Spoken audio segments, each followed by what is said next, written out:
All right, I'm back. Lots of interruptions, so I'm not quite sure where I left off.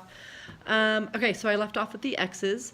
There are more x's on the bottom, and then I think I was to the point where I was adding those exponents up, got my decimal, turning it back into a fraction, and that exponent is 19/20. So where does that go? This is all on the top, so y to the 19/20. All right, let's move down to 20. So on 20, I'm going to add these two functions. So here's f of x. Here's g of x. And we are hitting a very picky problem of adding and subtracting. So right now I have 3 of these and 2 of these. I don't have 5 of the same thing, but I'm not going to give you a problem if you can't do something with it. So this is radicals, and remember, we want to look for anything that's perfect. So I'm going to start with this one. This x to the 5th is not perfect, but 4 of them are and 1 isn't. And now I'm going to take this out, and when this comes out, it becomes x squared, and there's still an x in there, and then this becomes 3x to the 4th with the square root of x. When I go to this one, there's nothing perfect about x, so it's just going to come all the way down here.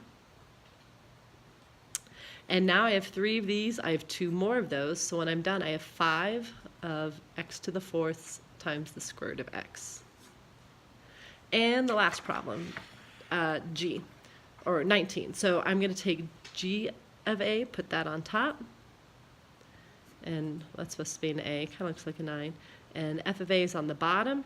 And again, if I give you something, there is something you can do. So when you have a fraction, we want to try to simplify it, which means we need to find a common factor between the numerator and the denominator. And that means we will be factoring. And the first step here is I can take a GCF out, and I get a minus 1. The bottom I cannot factor at all, so that stays a minus 1. So what will be happening is this factor will take out this factor, so my final answer is a.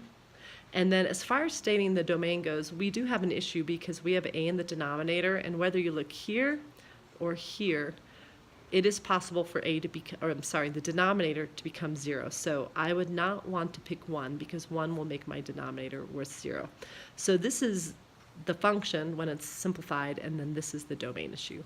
I will be scanning this into and placing this into Schoology. All right, sorry for all the different pieces of the videos, but that's just how it went.